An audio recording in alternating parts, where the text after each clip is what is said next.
परिचय।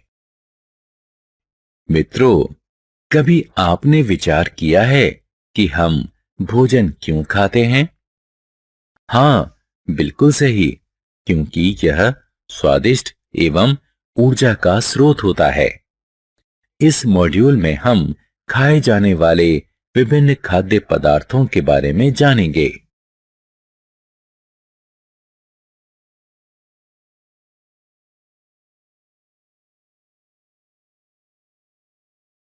उद्देश्य। इस पाठ के अंत में हम निम्न करने में सक्षम हो जाएंगे: पोषकों को सूचीबद्ध करना, खाद्य पदार्थों में कार्बोहाइड्रेट, प्रोटीन और वसा का पता लगाना, विभिन्न विटामिनों और उनकी भूमिकाओं का वर्णन करना, शरीर में खनिजों के महत्व को समझना।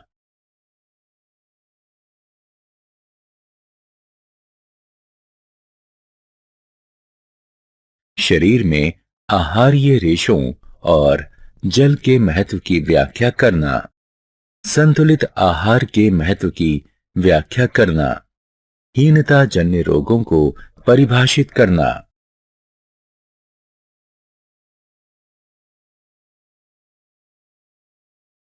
भोजन क्या है? मित्रों, जब हमारी मां हमारे लिए दाल, रोटी, सांभर, इडली, चावल इत्यादि स्वादिष्ट भोजन पकाती हैं, तो हम रोमांचित होते हैं, है ना? आपने अवश्य ध्यान दिया होगा कि भोजन खाने के बाद हम ऊर्जावान महसूस करते हैं और विभिन्न प्रकार के क्रियाकलाप कर सकते हैं। क्या आप इसका कारण जानते हैं? भोजन ऊर्जा और शारीरिक विकास करने वाले वे उन पदार्थों का वास्तविक स्रोत हैं जो हमारे क्रियाकलापों के लिए हमें जोश से भरपूर रखने और हमें स्वस्थ रखने के लिए आवश्यक हैं।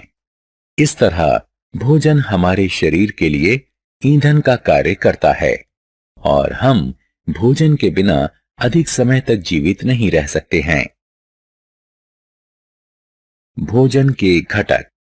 अब आप जानना चाहेंगे कि हम भोजन खाकर किस प्रकार से ऊर्जा प्राप्त करते हैं और भोजन हमारे शरीर के लिए ईंधन क्यों कहा जाता है।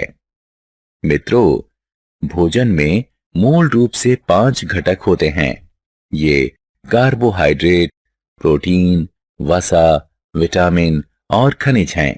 इनको सामूहिक रूप से पोषक कहा जाता है। हमारा शरीर ऊर्जा प्रदान करने के लिए भोजन पचाकर इन पोषकों को अवशोषित करता है। कुछ पोषक हमें बीमारियों से लड़ने में सहायता करते हैं। अब आप समझ सकते हैं कि हमारे माता पिता हमें पोषकों से भरपूर भोजन खाने के लिए क्यों जोर देते हैं। कार्बोहाइड्रेट।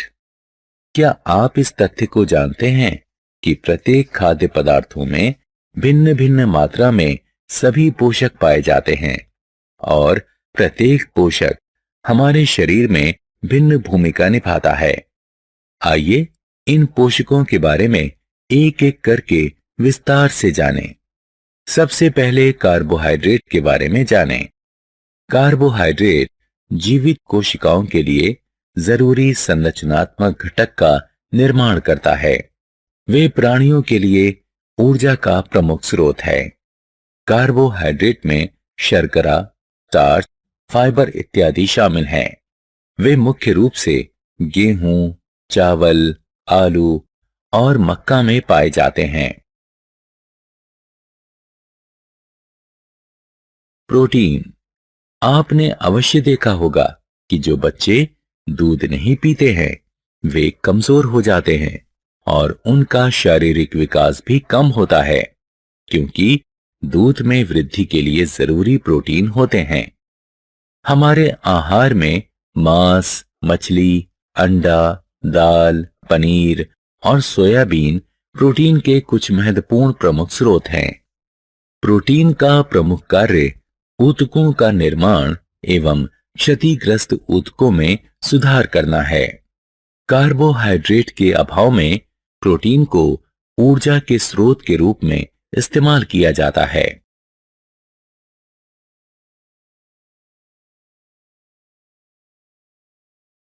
वसा। मैं जानता हूं कि आप सभी को पिज्जा, बर्गर, पनीर इत्यादि बहुत पसंद हैं, लेकिन आपके मम्मी पापा ये सब नियमित रूप से खाने से रोकते हैं क्योंकि इनमें भारी मात्रा में वसा होता है।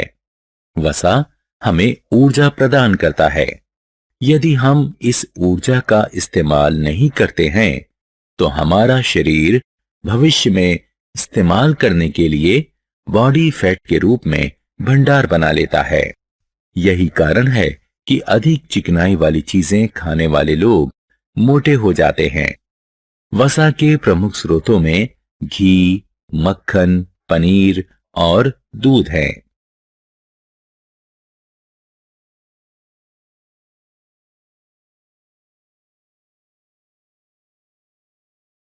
विटामिन। मित्रों, जब आप बीमार होते हैं और डॉक्टर के पास जाते हैं तो वह आपको हल्के भोजन के साथ फल खाने के लिए कहते हैं क्योंकि हमारे शरीर की अधिकांश प्रक्रिया में फलों एवं सब्जियों में उपस्थित विटामिनों की जरूरत होती है। इनकी जरूरत कम मात्रा में पड़ती है। यहाँ विटामिनों, उनके स्रोत और उनकी भूमिकाओं की सूची दी गई है।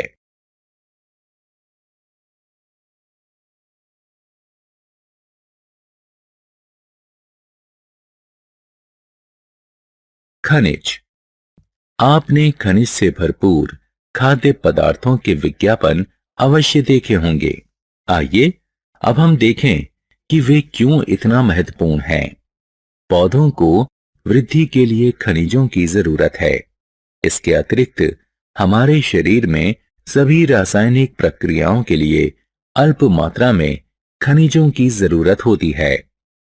पोटेशियम, कैल्शियम, आयरन इत्यादि खनिजों के कुछ सामान्य उदाहरण हैं। आइए हम अगली तालिका में खनिजों के स्रोतों और उनकी भूमिकाओं के बारे में कुछ और जानें। आहार्य रेशे।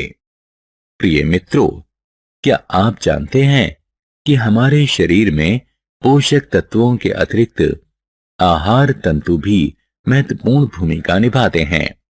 इनको सामान्य रूप से रूक्षांश यानी रफेज के रूप में जाना जाता है। यहां आपके लिए यह जानना जरूरी है कि रूक्षांश हमारे शरीर को कोई पोषण नहीं प्रदान करता है, लेकिन इसका आयतन बढ़ा देते हैं। ये केवल पौधों में पाए जाते हैं।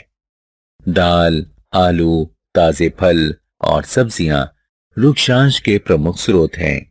ये हमारे शरीर को अपचित भोजन से छुटकारा दिलाते हैं। जल।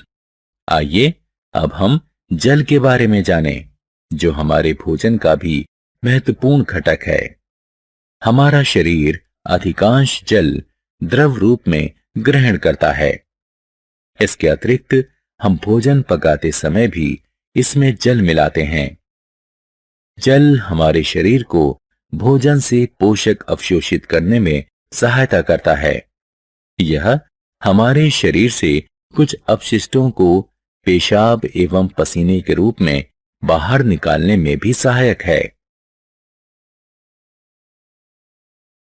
हीनता जन्य रोग। मित्रों, संतुलित आहार के बारे में जानने के बाद हमें यह भी अवश्य जानना चाहिए कि यदि हम उचित आहार नहीं लेते हैं तो हमें किन समस्याओं का सामना करना पड़ेगा। मुझे आशा है कि आपने हीनान रोगों के बारे में अवश्य सुना होगा। ये रोग तब होते हैं जब कोई लंबे समय तक पोषकों की कमी होती है और इसीलिए ये हीनान रोग कहलाते हैं। यहाँ कुछ हीनान रोगों और उनके लक्षणों की सूची दी गई है।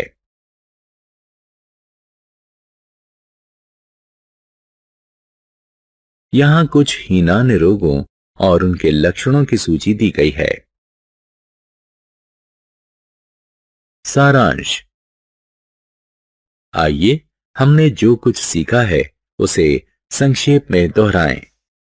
हमारे भोजन में प्रमुख पोषक कार्बोहाइड्रेट, प्रोटीन, वसा, विटामिन और खनिज होते हैं। इसके अतिरिक्त भोजन में आहारीय रेशे एवं जल भी होते हैं। कार्बोहाइड्रेट और वसा हमारे शरीर को प्रमुख रूप से ऊर्जा प्रदान करते हैं। प्रोटीन और खनिज हमारे शरीर के विकास के लिए आवश्यक है। विटामिन हमारे शरीर को बीमारियों से बचाते हैं।